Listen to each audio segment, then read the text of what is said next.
I stood by him through her abuse until she took everything we saved for our future. I'm Mary, 26, and my boyfriend is Alex, 28 years old. For over 3 years now, I've been in a relationship with my partner. So it's just been a journey filled with highs and lows, laughter and tears. But through it all, we've remained steadfast by each other's side. So he's a kind-hearted soul, gentle and introverted with a heart of gold. We've built a bond that's rooted in understanding and mutual respect, navigating life's challenges together as a team. However, our journey has not been without its obstacles. One of the biggest challenges we face comes from within Alex's own family, particularly from his mother. She's a complex figure, let's call her Mrs. Smith. From the outside, Mrs. Smith may seem like a typical mother figure, but behind closed doors, her behavior tells a different story. The Mrs. Smith exhibits emotionally abusive tendencies towards Alex. She belittles him, criticizes his every move, and manipulates him to fulfill her own needs. It's a pattern of behavior that has persisted for years, casting a shadow over their relationship and leaving Alex feeling trapped and powerless. As I've witnessed the dynamics between Alex and his mother unfold, it's become increasingly clear to me the toll that this emotional abuse takes on him. The constant barrage of negativity chips away at his self-esteem, leaving him feeling unworthy and inadequate. Despite the pain it causes him, Alex yearns for his mother's love and approval, desperately seeking validation from a source that seems incapable of providing it. Miss Smith's troubled background serves as a backdrop to her emotionally abusive behavior towards Dwex. 3 years ago, she went through a divorce that left her emotionally shattered. The dissolution of her marriage triggered a downward spiral in her mental state, exacerbating her already fragile emotional state. Unable to cope with the upheaval, Mrs. Smith's demeanor shifted, and she became increasingly bitter and resentful. Since the divorce, Mrs. Smith's daily routine has been marked by a sense of aimlessness and despair. She lacks motivation to engage in meaningful activities, often spending her days in isolation. Neglecting household chores and responsibilities, she allows the burden to fall on Alex and other family members. Her lack of contribution to the household only adds to the tension and resentment brewing within the family dynamic. In her interactions with Alex, Mrs. Smith's behavior takes on a toxic edge. She frequently belittles him, using cutting remarks to undermine his confidence and self-worth. Every accomplishment is met with criticism, every mistake magnified and exploited. Her words are like daggers, piercing through Alex's defenses and leaving him emotionally wounded. Yelling has become a common occurrence in their household, with Mrs. Smith unleashing her frustrations on Alex without restraint. Her anger knows no bounds, and she lashes out at him over the smallest of perceived slights. The verbal assaults leave Alex feeling small and powerless, trapped in a cycle of emotional abuse from which he sees no escape. Manipulation is another weapon in Mrs. Smith's arsenal, used to control and coerce Alex into meeting her needs. She plays on his guilt and sense of obligation, exploiting his desire to please her at any cost. Whether it's guilt-tripping him into running errands or emotionally blackmailing him into compliance, Mrs. Smith's manipulative tactics further entrench her power over Alex, leaving him feeling trapped and helpless. As the girlfriend of Alex, I've witnessed firsthand the profound impact of his mother's emotionally abusive behavior on him. Alex is a gentle and kind-hearted soul, but beneath his calm exterior lies a sea of emotional turmoil wrought by years of enduring his mother's toxic treatment. The constant barrage of criticism, belittlement, and manipulation from his mother leaves him in a perpetual state of unease and distress. His anxiety manifests in various ways, from racing thoughts and difficulty concentrating to physical symptoms like chest tightness and shortness of breath. These symptoms often escalate into full-blown panic attacks, rendering him immobilized and overwhelmed by fear. Her constant criticism and manipulation chip away at his self-esteem, leaving him feeling unworthy and unlovable. He internalizes her harsh words and begins to question his own worth, doubting whether he's deserving of love and respect. Alex's mother's behavior takes the toll on his mental health, exacerbating his anxiety and depression, and leaving him feeling overwhelmed and helpless. So her relentless negativity creates a toxic atmosphere in their household, making it difficult for Alex to find peace and solace in his own home. He feels like he's constantly walking on eggshells, afraid to set off his mother's anger or disappointment. Despite the pain and anguish caused by his mother's behavior, Alex continues to yearn for her love and approval, desperately seeking validation from a source that seems incapable of providing it. So his desire for his mother's affection is a double-edged sword, as it leaves him vulnerable to her manipulation and control. He fears confronting her and standing up for himself, worried about the repercussions and potential backlash. I've found myself grappling with the heartbreaking reality of his situation when it comes to seeking refuge from his mother's toxic behavior. It's a question that weighs heavily on both of our minds. Can he come stay with his dad? The answer, unfortunately, is not as simple as we had hoped.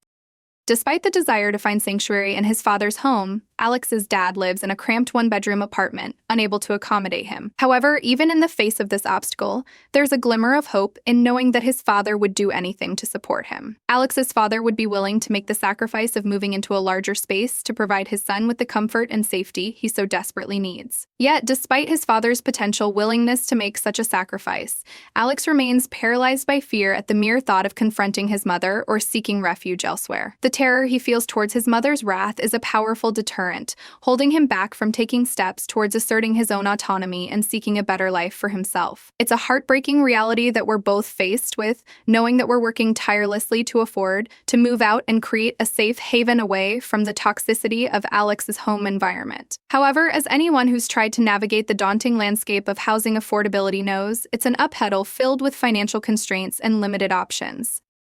Especially during one particularly tense visit home, I found myself unable to stay silent any longer in the face of Alex's mother's relentless barrage of criticism towards him. Fueled by anger and frustration, I couldn't help but speak up and argue back when she unleashed her harsh words upon him. I couldn't bear to see him being torn down yet again without standing up for himself. In the heat of the moment, my emotions got the best of me, and I even directed some of my frustration towards Alex, expressing my frustration at what I perceived as his weakness and standing up to his mother's abuse. I knew that if we continued to allow her toxic behavior to go unchecked, it would only serve to poison our future together. However, instead of diffusing the tension, my outburst only seemed to escalate the situation further. Alex's mother turned her fury towards him, accusing him of choosing me over her and demanding that he make a choice between us. It was a heartbreaking ultimatum to witness, knowing that Alex was caught between his loyalty to his mother and his love for me. As if that weren't enough, she didn't hesitate to hurl insults my way, mocking me for my perceived lack of education.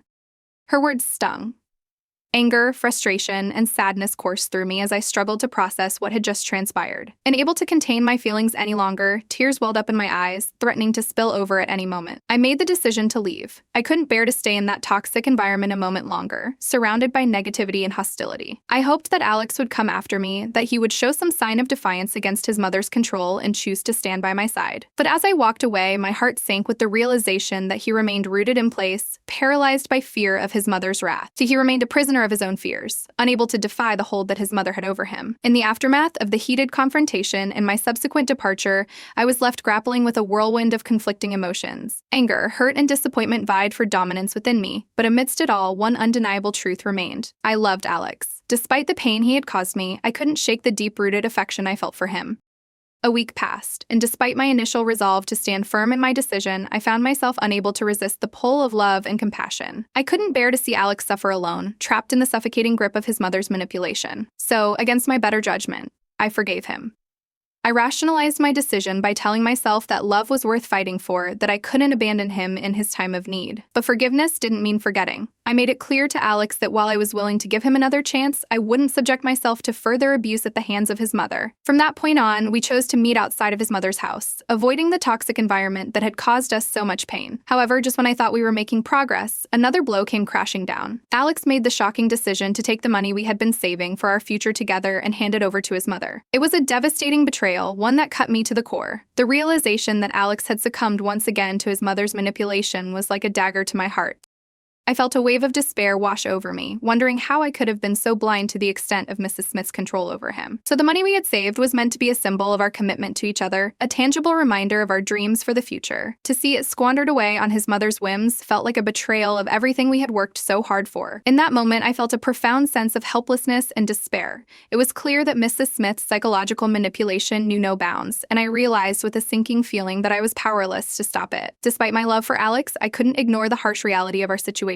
So while my heart ached at the thought of walking away, I knew that I couldn't continue to sacrifice my own well-being for the sake of a relationship that was built on a manipulation and deceit. So he and I broke up. 1 month later, I received a distressing call from Alex. His voice trembled with despair as he confessed that he felt utterly worthless, consumed by thoughts of despair and hopelessness.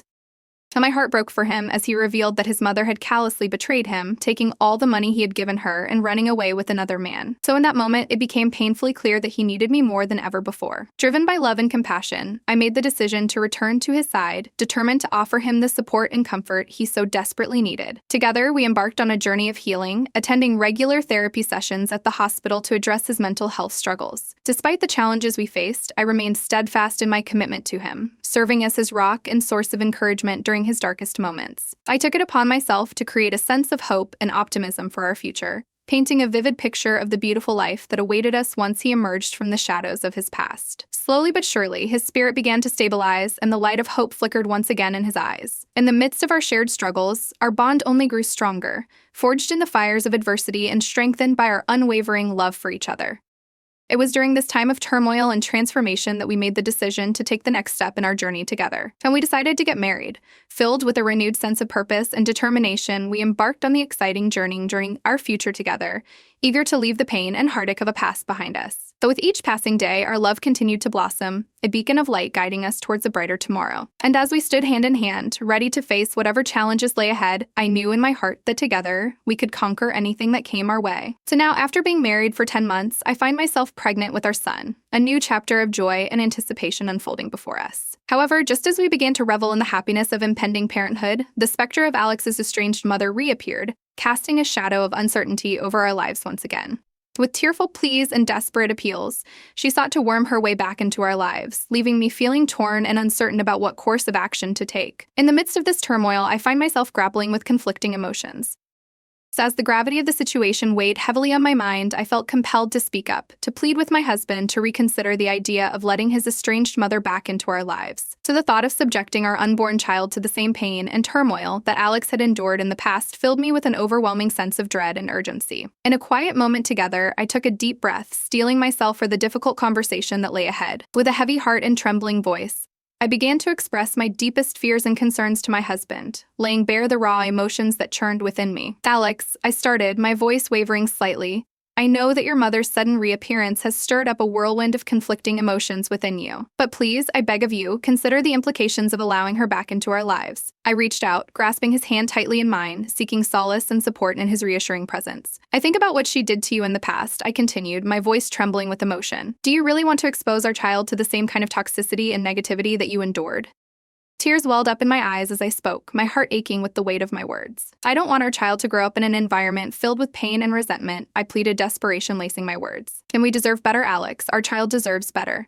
I searched his eyes, silently pleading for him to understand the depth of my fears and concerns. But as I gazed into his eyes, I saw the conflict raging within him, the turmoil of emotions that mirrored my own. For a long moment, there was silence between us, punctuated only by the soft sound of our breathing. And then, with a heavy sigh, Alex spoke, his voice tinged with uncertainty and hesitation. "I understand your concerns, Sarah," he said softly, his gaze dropping to the floor. "But she's still my mother. And despite everything that's happened, I can't shake off the feeling that I owe her another chance." But my heart sank at his words, a sense of resignation settling over me like a heavy blanket. I knew that trying to convince him otherwise would be futile, that his sense of duty and obligation to his mother ran deep. Frustration and anger consumed me as I stormed out of our home, my swollen belly a heavy burden against my frame. Blocking my husband's calls, I sought solace in the company of my best friend, pouring out my grievances in a torrent of tears and frustration. Days turned into weeks, my mood swinging wildly between anger and despair as I struggled to find stability amidst the chaos. Then, one fateful day, a sharp pain tore through my abdomen, sending me doubling over in agony. Fear gripped my heart as my best friend rushed me to the hospital, the urgency of the situation propelling us forward with a sense of urgency. In the sterile confines of the hospital room, the truth of our predicament hit me like a sledgehammer. My baby just turned 8 months old, fought for life within the confines of my womb, his premature arrival a stark reminder of the fragility of life. As doctors and nurses bustled around me, their urgent voices a cacophony of chaos, I clung to a sliver of hope, praying fervently for the safety of my unborn child. Time seemed to stand still as I waited with bated breath, the weight of uncertainty pressing down on me like a suffocating blanket. Then, with a cry that pierced the air like a beacon of hope, my son was born. Fragile and vulnerable, he lay cradled in the arms of the medical staff, his tiny form a testament to the miracle of life amidst adversity. In that moment, as I gazed upon the tiny bundle of joy nestled against my chest, a wave of overwhelming love washed over me, drowning out the chaos and uncertainty that had plagued me for so long. Despite the challenges that lay ahead, I knew that I would do whatever it took to protect and nurture this precious gift, my son, my reason for hope in a world fraught with uncertainty. As my husband rushed to my side, his face a mixture of worry and relief, I felt a surge of emotions wash over me. In his arms, I found solace and strength, his presence a reassuring anchor amidst the tumultuous sea of emotions that threatened to overwhelm me. His embrace was a testament to the love and support that had sustained us through the darkest of times, his warm touch a balm to my weary soul. In that moment, as we held each other close, I knew that together we could weather any storm that life threw our way. So with tears of joy streaming down our faces, we marveled at the tiny miracle cradled in my arms, his delicate features a poignant reminder of the preciousness of life. In his innocent gaze, I saw hope and promise for the future, a beacon of light in the darkness that had threatened to engulf us. Update. After a long and difficult conversation, my husband and I made the tough decisive mother-in-law in a nursing home. It wasn't an easy choice, but we knew it was necessary for her well-being and our own peace of mind. However, shortly after she was admitted, we received news that she had fled from the facility. Learning that she had run away once again filled me with a sense of dread and anxiety. Despite our best efforts to provide her with the care she needed, it seemed that she was determined to resist any form of confinement. Her refusal to stay in the nursing home left us feeling helpless and uncertain about what to do next. As I shared these concerns with my husband, I couldn't shake the feeling of impending doom that hung over us. The thought of her returning and causing havoc once more weighed heavily on my mind, casting a shadow of fear and uncertainty over our lives. Despite our attempts to move forward and create a sense of stability for our family, the specter of my mother-in-law's actions continued to haunt us, a constant reminder of the challenges we faced in caring for her and protecting our own well-being. In the midst of this uncertainty, I found myself grappling with conflicting emotions, torn between my sense of duty towards my husband's mother and the need to prioritize the safety and happiness of our own family. It was a difficult balancing act, one that left me feeling exhausted and overwhelmed. As we navigated this new chapter in our lives, I couldn't help but wonder what the future held in store for us. Would my mother-in-law return, disrupting our lives once again? Or would we finally find a sense of peace and stability, free from the turmoil that had plagued us for so long? So only time would tell, but for now, all we could do was wait and hope for the best, clinging to the belief that somehow we would find a way to overcome whatever challenges lay ahead.